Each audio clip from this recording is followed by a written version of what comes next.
Warra Wangeelaati.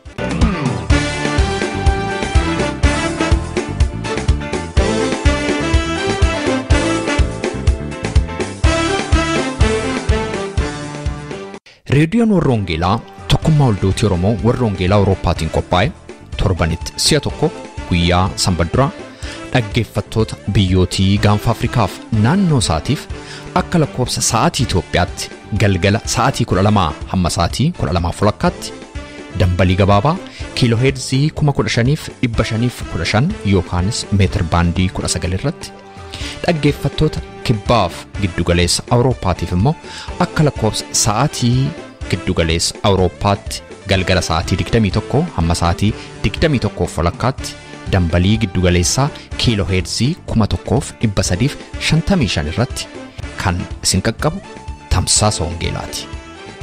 Kun reediyoo Warra Wangeelaati. Harka fuunee attam jirtu jaalatamtootaa fi kabajamtoota dhaggeeffattoota reediyoo Warra Wangeelaa fagoof dhiyoo teessanii sagantaa keenya kanaa hordofaa kan jirtan maraan nagaan Waaqayyoo isiniif haa ta'u jedha qopheessaa raadiyoo Warra Wangeelaa ani Robsan Makooti. Sagantaa keenya har'aa keessatti ergaa sagalee Waaqayyoo isinii qabannee dhiyaannee jirra. Ergaa sagalee Waaqayyoo har'aa kan nuuf fidu luba Dr. Gamachis Dastaati. Lubi Dr. Gamachis Dastaa macaafa Isaayyaas Raajichaa boqonnaa 40 irratti kan hundaa'e barumsaa isaan har'a nuu kennan kana kutaa lamatti hirreessinii dhiyeessina. Kutaan inni jalqabaaf kutaa tokkoffaan har'a kan dhiyaatu si'a ta'u kutaan inni lammaffaaf inni xumuraa immoo torbee isinii dhiyaata. Kutaa isa jalqabaa kana faarfannaa kanaatti ceenaa haga xumura sagantaa keenyaatti akka obsaan nu waliin turtan irra deebiin isin affeera sagantaa keenya wajjin yeroo eebbaa qabaadha. Abdii jireenya kooti wabii koo gaafa rakkinaa iddoo boqonnaa kooti gaaddisaa koo lafa onaa guyyaa muddama kooti fira dursee kan dirmatu dhokataa yaada kooti gad fageessee kan hubatu baay'eensaa gaaddisaa qoraatti daa'imanitti maqee darbee naan taane iddoona boqochiisu keessi koo gaafa dadhabee caba koo dhiibbachuu barbaade dhaqee namas cabee kanaa miidhamni saba keetti ta'uurraa inni keessaa natti caalaa wabii koonsi godhaadhaa sichi naaf hin ta'uu namni gooftaa koo gara kennu faarsitanii hirkadhaa'anii wabii koonsi godhaadhaa sichi naaf hin ta'uu namni gooftaa koo gara kennu faarsitanii hirkadhaa'anii jireenyaaf Yoko baradera si wajjira mari'adhaa gooftaa koo icciitii koo zinnoo so gad fageessee sitti maddaa jireenya yoko baradera si wajjira mari'adhaa gooftaa koo icciitii koo zinnoo so gad fageessee sitti maddaa. Guutummaa addunyaarraa karaa Facebook Live akkasumas immoo karaa Caamsaa Wangeelaa magaalaa Oslo Norway irraa darbuun warri nu hordofaa jirtan hundumti keessan bakka jirtanitti nagaan araarri eebbi jaalalli Waaqayyoo isin wajjiniin haa ta'u. Yeroo kanatti carraa kana fudhadhee waldaa Kiristiyaanaa Warra Wangeelaa Oslo Norway sagantaa kana qopheessuu keessaniif galateeffachuun barbaada. Addumatti immoo buleessa koo Robsan sagantaa akka kanaatti teknooloojiidhaan deeggarame hojiitti hojjetaa jirtu keessattuu reediyoo Wangeelaa Awurooppaa irratti dhaabuudhaan macaafa qulqulluus immoo elektiroonik gootanii nu tamsaasuu keessaniin guutummaan addunyaattiin eebbifameera. Keessumaa dargaggoonni Oromoo biyya keessa jiran yuunivarsiitii keessaa baratan baay'een akkasumas immoo generationi haaraatti wangeela dabarsuu keessatti qooda isin qabdan guddaadha. Baay'ee isin galateeffachuun barbaada. Luba tasgaraa wajjiniin taatanii hojii isin hojjettan Robsan hojii guddaadha kanatti hojjetaa jirtu. Kanaaf si galateeffachuun barbaada. tajaajiltootaa fi hooggantoota waldaa kiristaanaa Osloo keessa jiran yeroo dheeraadhaaf kan wal beennu kan wal jaallannu keessumaa luba Dassaalany adde Maartaadhaaf hunduma keessan galateeffachuun barbaada. Guutummaa addunyaarraas immoo karaa Facebook live kootii warri hordofaa jirtan welcome isiniin jechuun barbaada. Kuni sagantaa sanbata guddaa waaqeffannaa biyya Norway keessatti geggeessaa jirrudha. Baay'ee nama dinqagaa Waaqayyo akka kanatti immoo walitti nu fide. Teknooloojiin addunyaa infiroomsee tokko godhee kana caalaa iyyuu tokko godhaa deema. Guyyaa irratti waaqeffannaadhaaf immoo warri Sweden nu wajjiniin turuu keessaniif baay'een itti gammadee baay'een itti eebbifame baay'ee nama gammachiisaa Waaqayyo isin haa eebbisu. Robsan erga natti dubbattee as torban kana guutuu macaafa Isaayyaas raajichaa boqonnaa 40 qorataa jira. Har'a isa dhumaa irra jira. Isan isin wajjiniin hirmaadha. Guyyaa boriitii kaasee guyyaa 20 Book of Acts barsiisuuttan ka'a afaan Ingiliziitiin. Isas immoo guutummaa Awurooppaa fi Ameerikaa irra warri jirtan itti hirmaachuu dandeessu. Garuu afaan Ingilizii ta'uusaa asumaan beeksisuun barbaada. Sababiinsa koorsii theolojii fi Baayibilii waan ta'eef hojii ergamootaa ittiin barsiifnaa irraa hirmaachuu dandeessu. Yeroo hundumaa sa'aatiinsaa barreeffamee hin maxxanfamaa. Sagantaa kana booddee Feesbuukii koorrattis irra deebi'ee maxxansaa isa hordofuu dandeessu. Macaafa Isaayyaas raajichaa boqonnaa 40 lakkoofsa 27 hamma 31tti isa jiruun dubbisa. Yaa Yaaqoob, yaa Israa'el, karaan koo Waaqayyo duraa hin dhokate, firdiin koos Waaqayyo koo biratti anaaf hin ilaalamne jettee maaliif dubbattaa? Maaliif komattaa? Ati hin beekne ree hin dhageenyees ree Waaqayyo gooftaan bara baraa jiraatudha. Inni isa guutummaa biyya lafaa uumedha. Inni hin mudhukuu hin dadhabuu hubannaan isaas namni qoree biran ga'u. Alleluuyaa. Hubannaa isaas namni qoree biran ga'u.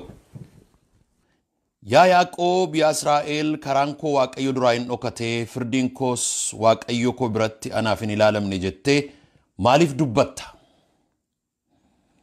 Maaliifis komatta? Ati hin beekne ree hin dhageenyees ree Waaqayyo gooftaan bara baraan jiraatudha. Inni isa guutummaa biyya lafaa uumedha. Inni mudhukuu hin dadhabuu hubannaan isaas namni qoree bira hin ga'u. Inni warra dadhabaniif humna hin kennaa, warra aangoo hin qabneef jabina hin kennaa. Ijoollonni hin dadhabuu hin mudhukusii, dargaggoonnis gufatanii hin kufuu. Warri Waaqayyoon abdiidhaan eeggatan garuu humni isaanii hin haareeffamaa. Akka joobiraas baalleedhaan hin ka'uu hin fiiguu, garuu hin dadhabanii hin adeemu garuu hin mudhukanii jedha. Maqaan Waaqayyo haa eebbifamu. Kadhata gabaabaadhaan jalqabuu barbaanna. Maqaa Waaqayyo Abbaa, kan Ilmaa, kan Hafuura Qulqulluu sadan Waaqayyo tokkoon dubbii keessa qulqullaa'atti yeroo dhiyaannu ati immoo itti dhiyaattee akka nuu ibsituuf nu barsiistu maqaa Yesuus Kiristoosiin sin kadhadha. Guutummaa addunyaarra bakka daddaa ta'anii warri hordofaa jiran keessumaa immoo waldaa kiristaanaa Warra Wangeelaa Norway Osloo jirtu maqaa Yesuus Kiristoosiin ati eebbisi. Teknooloojiinsaa, signaliinsaa, kallattiinsaa, tamsaasisaa hundinuu harka keetiin kan to'atame haa ta'u. Inni hamaan gidduu lixee akka yaa Waaqayyo kallattiin dhabsiifne karoora keenyaa hin gufachiisne ati nu gargaari maqaa Yesuus Kiristoosiin. Ameen. Wow. Isaayyaas raajota gurguddaa Israa'el seenaa keessatti argatte keessaa isa tokkodha. Raajota gurguddaa isheen qabdu keessaa. Major prophets, minor prophets jedhanii iddoo lamatti hiramu. Isaayyaas major prophets warra jedhaman keessaa isa tokko. Macaafni Isaayyaas boqonnaa 66 qaba. Macaafni Isaayyaas boqonnaa 66 qaba. Macaafni Isaayyaas iddoo lamatti hirama. Kutaan isaa inni jalqabaa boqonnaa 1 hamma 39tti, inni lammaffaa immoo 44 hamma 66tti isa jirudha. Tokko 30 hamma 39tti ergaa akeekkachiisaati. Ergaa diniina Waaqayyooti. Ergaa murtoo waaqayyooti, firdii waaqayyooti, abboommii waaqayyooti, adaba waaqayyooti. 40 kaasee immoo hamma 66tti inni jiru araara waaqayyooti, gargaarsa waaqayyooti, deeggarsa waaqayyooti, jajjabeessuu waaqayyooti. Kanaaf iddoo lamatti hirama macaafni Isaayyaas kun. Harragaa kan nuyi ilaallu isa kutaasaa isa lammataa keessaa boqonnaasaa isa jalqabaadha. Jajjabeessuu waaqayyooti ilaalla. Amma gaa inni jalqabaa yerooma jalqabu maal jedheetti dubbataa? Yaa Yaaqoob yaa Israa'el jedha. Karaan koo waaqayyo duraa hin dhokate, firdiin koos waaqayyo biratti anaaf hin ilaalamne jettee maaliif dubbattaa? Maaliif komattaa jedha. Israa'el ummata komee keessa, boo'icha keessa, gaddaaf gadadoo keessa jiru ture. Yeroo Isaayyaas kana dubbatu hin komata, hin gadda. Firdiin koo naan ilaalamne, mirgi koo naan kabajamne, dhugaan koo naan galle, abdiin koo naaf hin xumuramne jedheetu gadda Israa'el fuuldura waaqayyooti. Hin komata, waaqayyoon komata. Yeroo waaqayyoon komataa jiru kanatti itti dubbata gaa garbichi waaqayyoo Isaayyaas. Maalittiin jedhaa? Maaliif komattaa? Maaliif dubbiin koo naan ilaalamne jetteetu gaafattaa jedhee kan inni gaafatu? Maaliifan hin gaafadhu? Mee haala jireenya kootii ilaali. Haalan itti jiru ilaali. Haala sabni keenyatti jiru ilaali. Haala odeeffannoon ala kanaa waan biyyi lafaa odeessu ilaali. Haala jireenya koo, haala mana koo, haala gaa'ila koo, haala dinagdee koo, haala fayyaa koo ilaali. Maaliifan hin komadhu jedha Israa'el. Komee keessa jira, complain. Gustavo Guterres namichi jedhamu tokko macaafa tokko barreessee ture waa'ee warra cunqurfamoo. Namni cunqurfsaa keessa jiru, namni hacuuccaa keessa jiru akkaataa inni itti yaadu adda. Kanaaf yeroodhuma barsiisnu yoo jedha the pedagogy of the oppressed jedhee barreesse. The pedagogy of the oppressed. The pedagogy of the oppressed in maal keessaa kaa? From the psychology of the oppressed. Psychology of the oppressed inni jennu kuni akkaataa namni gabrummaa keessa, kolonii keessa, cunqursaa keessa, hacuuccaa keessa bara baay'ee jiraatee fi jiraatu akkaataa inni itti yaadu hin jijjiirama. Maaliif? Cunqursaaf hacuuccaanii miira namaa, sammuu namaa, dinagdee namaaf siyaasa namaa duwwaa irratti otoo hin taane qorqalbii namaa irratti hojjeta. Akkaataa itti namni yaadu, akkaataa itti namni itti dhageessisu. Jarri kun warra waggaa 70 biyya isaaniirraa buqqa'ee harka gabrummaa warra Baabiloonitti darbatame biyya ormaa keessa boo'ichaa, gadda, salphinaaf gadadoo keessa warra jiraataa jiranidha jarri kun. Waa'ee jara kanaa dubbataa jira amma namni waaqayyoo Isaayyaas. Maa komattu, maa gungumtu, maa boossu, maa fi rakkina duwwaa dubbattu ittiin jedheetu isaaniin ceephaa. Kan biraa namoota lama kan barreessan inni tokko liberation theology kan barreesse James Cone jedhama. Gurraacha Ameerikaati. Giddugaleessa Middle America kana keessatti hojii baay'ee hojjete warra Karibiyaanii keessattis, biyya United States keessattis, Afrikaa keessattis. Macaafanni barreessu baay'eensaa waa'ee liberation theology, waa'ee the theology of the oppressed. Akkaataatti warri cunqurfamaa yaadan. Hundaarra garuu addatti qulqulleessee waa'ee kanaa namni barreessee lafa kaa'ee Cornel West jedhama. Cornel West ammayyuu Harvard University fi Princeton University dha waa'ee warra gurraachaa barsiisa. Achirratti macaafanni barreesse keessaa tokko waa'ee nihilism akkaataatti qalbii cunqurfamaa, cunqursaanii fi hacuuccaan siyaasaaf dinagdee ummata irratti wanta inni irraan ga'u dubbata. Akka namni self worth eenyummaa isaa akka inni tuffatu haala isaa keessatti yeroo hundumaa negativityidhaan akka inni guutamu godha. Bitterness akka inni hadhaadhaan guutamu, akka inni aariidhaan guutamu, akka inni hinaaffaadhaan guutamu, akka inni dheekkamsaan guutamu godhaayedha. Sababii kanarraa kan ka'e positively yaaduu dadhabaa, waa'ee hegeree yaaduu dadhabaa, karoorfachuu dadhabaa, akeekkachuu dadhabaa, cabsee ba'uu dadhabaa. Firoota koo dubbiin kun dubbii cimaadha. Isaayyaas kana wajjinii wal'aansoo qabaa jira. Ummata waggaa 70 boo'e. Ummata waggaa 70 gadoode. Ummata waggaa 70 kiraara isaa mukatti fannise. Faarsaa Tsiyooniin faarfannu biyya ormaatti jedhe. Ummata waggaa 70 muuziqaarraa, aartiirraa, waaqeffannaarraa, gammachuurraa, abdiirraa, nagaarraa, of ta'uurraa, ofiin boonurraa ummata fagaateedha waggaa 70. Ummata kanatu maalittiin jedhaa? Yaa Yaaqoob yaa Israa'el, karaan koo Waaqayyo duraa hin dhokate, firdiin koos Waaqayyo biratti anaaf hin ilaalamne jettee maaliif dubbattaa? Maaliif komatta'edha? Amma yoo jara sana dhattanii gaafattan maaliif anin komadhuedha? Maaliif anin dubbadhuedha? Mee haalan keessa jiru. The existential reality jedhama nama kana kan yaada kana lafa kaa'e Soren Kierkegaard jedhama nama biyya Denmark. Existential reality. Haala keessa jiru. Haala safuu nuyi keessa jiru. Addunyaa nuyi keessa jiru. Maal akka inni fakkaatu mee ilaali. Mee ati xiinxali. Reediyoo dhaggeeffadhu. Gaazexaa dubbisi. Websaayitii mee sarf godhi. Social media bira dhaqi. Mainstream media bira dhaqi. Waan addunyaan jedhu dhaga'i. Waan adda addaa dhaga'i. Mee dhaggeeffadhu. Haaluma naannoo kanaa dhaggeeffadhu. Maal Isaayyaas eessaa baate ati maali kan akkamitti kana nu gaafattaattiin jechuun isaanii nafu. Kana booddee akkasittiin jedha. Ati hin beekneeree, hin dhageenyeeree, Waaqayyo gooftaa bara baraan jiraatudha. Inni isa guutummaa biyya lafaa uumedha. Inni mudhukuu hin dadhabuu, hubannaasaas namni qoree bira ga'uu hin danda'u. Inni warra dadhabaniif humna hin kenna, warra aangoo hin qabneefis jabina hin kenna. Ijoollonni hin dadhabu, hin mudhuku, dargaggoonnis gufatanii hin kufu. Warri Waaqayyoon abdiidhaan eeggatan garuu jedheetu itti fufa. Waa'ee maaliitti maa jira? Waa'ee Waaqayyootti maa jira? Amma waa'ee haalaa dhiisiiti, waa'ee Waaqaa yaadiidha.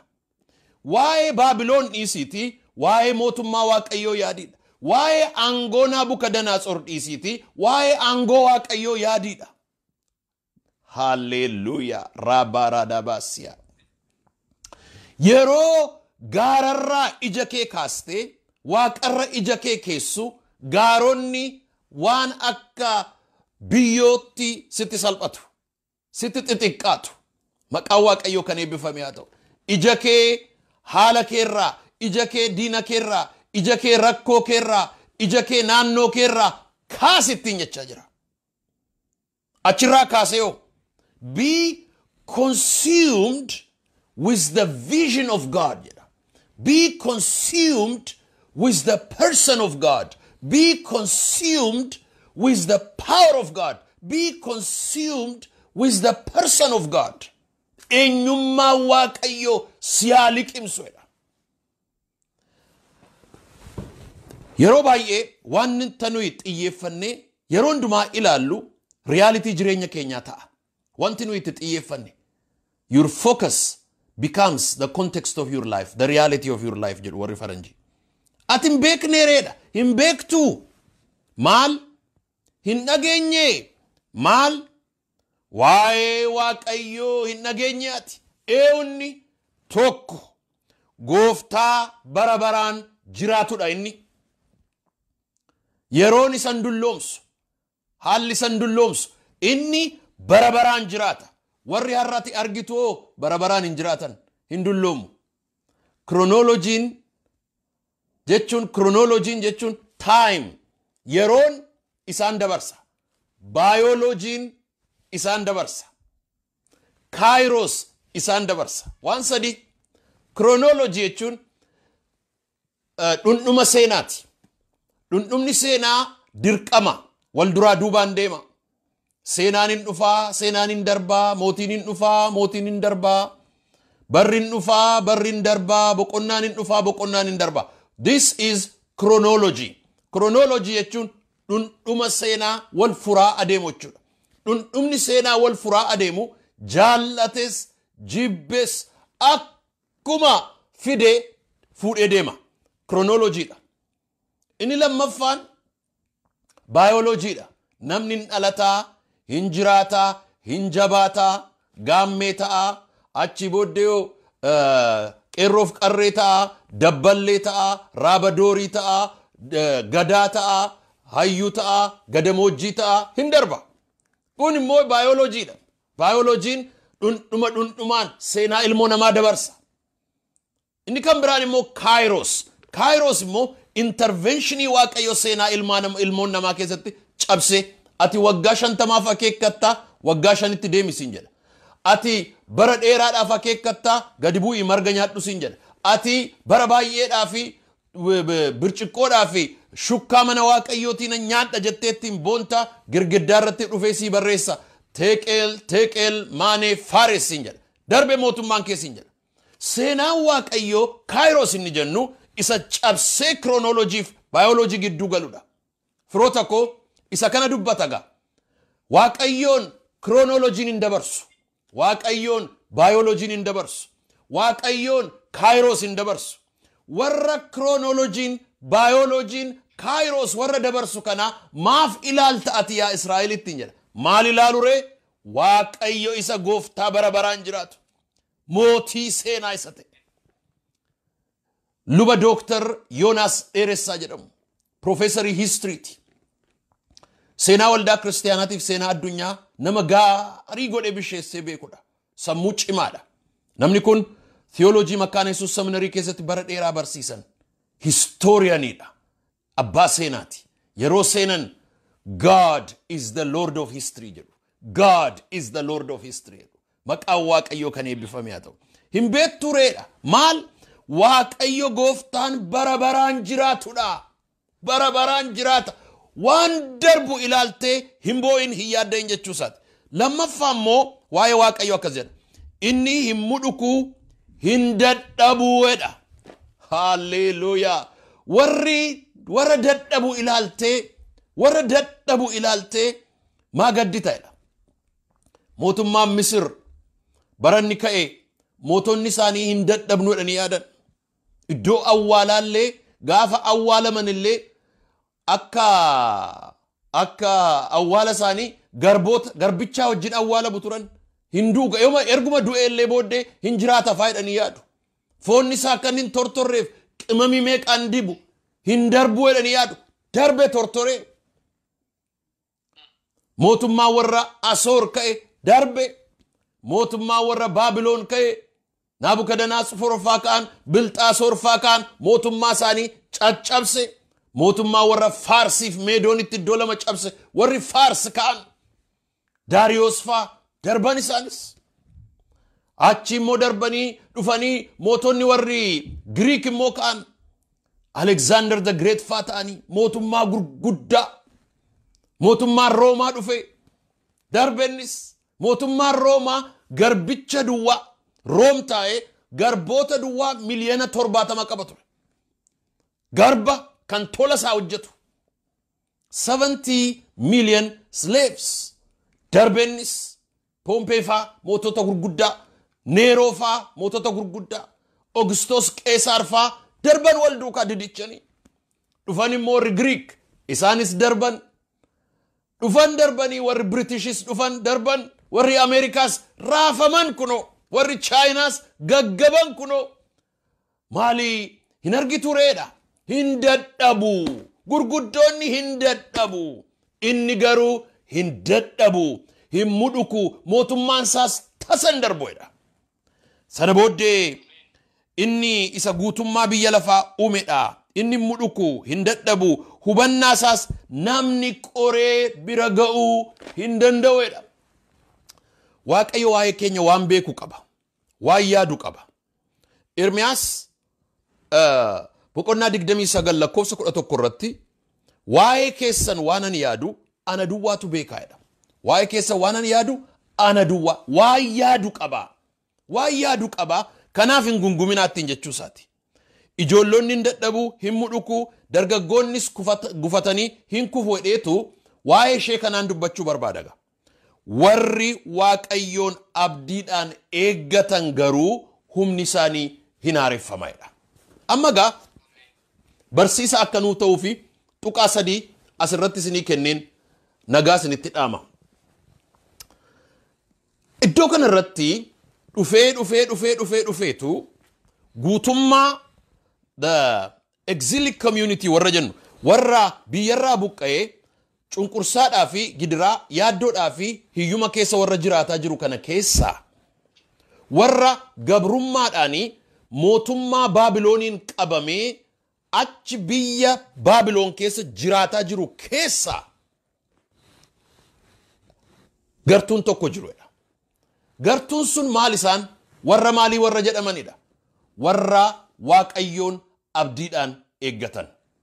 That is the remnants warra jedhamanidha. Warra haftee amantii warra qaban, warra amantii isaanii hin ganne, warra amantii isaanii hin dhiifne, warra abdii hin kutanne, ammayyuu warra ija isaanii Waaqayyo irraa hin buqqifne, warra garaa isaanii Waaqayyo irraa hin deebifne isaan jiruudha.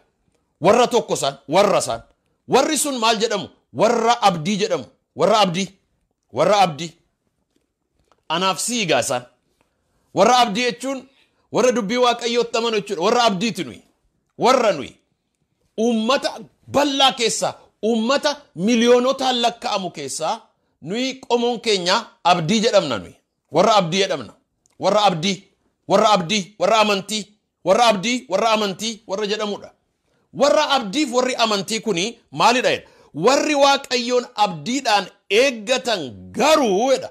Isaan kophaadha. Garuu maayini humni isaanii hin haareffamaa jedha. Humni isaanii hin haareffamaa jedha. Warri Waaqayyoon abdiidhaan hin eegganne yoo hin haareffamu. Biyya gabrummaa, saayikooloojii gabrummaa, imaammata gabrummaa, ilaalcha gabrummaa, adeemsa jireenyaa gabrummaa, caba, gadadoo, yaaddoo, gadda, gaddeebiidhaa fi gadaantummaa keessatti hafuudha. Eewuree warri achi keessaa ba'u. Warri achi keessaa ba'u warra humna amantii qabu. Warra humna abdii qabu. Isaantu achi keessaa ba'edha. Isaanitti akkatti dabalamtuun har'a si gaafadhaga. Isaanitti dabalami warra abdiitti. Warra abdiin jira jedhu.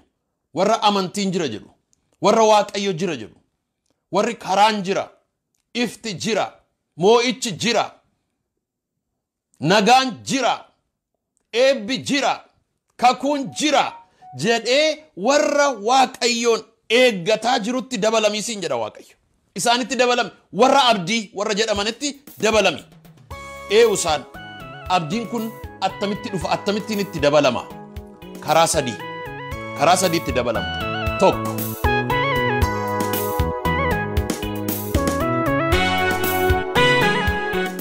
Jaallatamtootaa fi kabajamtoota dhaggeeffattoota keenyaa akkuma jalqaba irratti beeksise kutaa lammaffaaf inni ittaanu torbee isinii dhiyaata.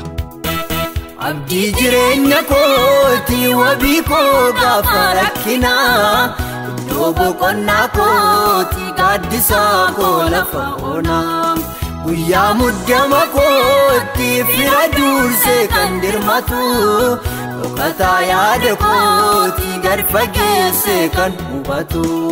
Baay'insaa gaaddisaa qoraattiidha innaniitti maqee darbee naan taane. Doona boqochiisu keessi koo gaafa dadhabee caba koo dhiibbachuu barbaade dhaqee namas cabee kanaa miidhamni saba keetti ta'uurraa inni keessaa natti caalaa. Wabii koonsi godhaadhaa sichi naaf hin ta'uu namni gooftaa koo gara kennu faasitanii hirkadhaa'anii. Dhaggeeffattoota keenyaa sagantaa keenya irratti akka eebbifamtan abdii qabna. Waa'ee sagantaa keenya gaaffii yookaan yaada yoo qabaattaniif karaa teessoo xalayaa keenya rwv@13 Oslo Norway jedhaatiin nu barreessaa. Yookaanis karaa iimeeyila keenya raadiyoowarrawangeelaa@gmail.com jechuudhaan nu qunnamaa. Torbee sagantaa biraatiin hamma walitti deebinutti nagaa Waaqayyootiin tura.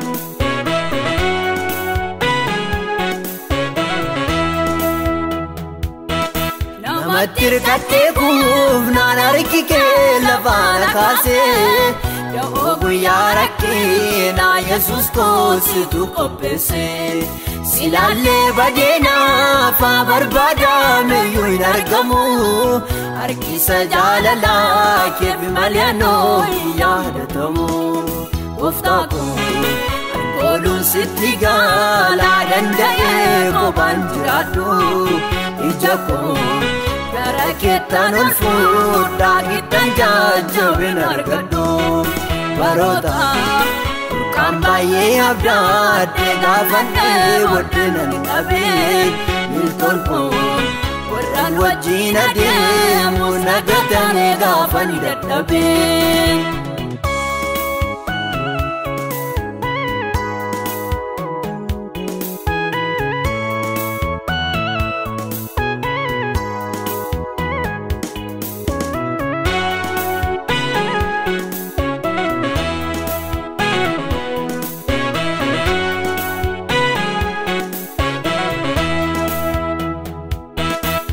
Kokkoodun baay'atee garaan namoota wal dhufee Gurmuu gaarii diigamaa gaafadhaan jaalalaa laafee Tokkummaa eeggachuudhaaf waliif obsuu hin danda'anii Icciitii gabaabaasu obbolaanee waan ammeessanii Jireenya waliif kan abdataa mal wal miidhuuf karaa barbaadu Dadhabuufi Wali gammadu kiyyoo kaanii wal gaadu Hinaafa Keeffachuun guddaate walirratti ka'uun baay'eedha Gatamuufi Ajjecha obbolootaaf sababiin wal isaaniidha Abdii koo yeroo hundumaa amanaan naa koo jireenyaa Sitti hirkadhee gaabii qabu Harki kee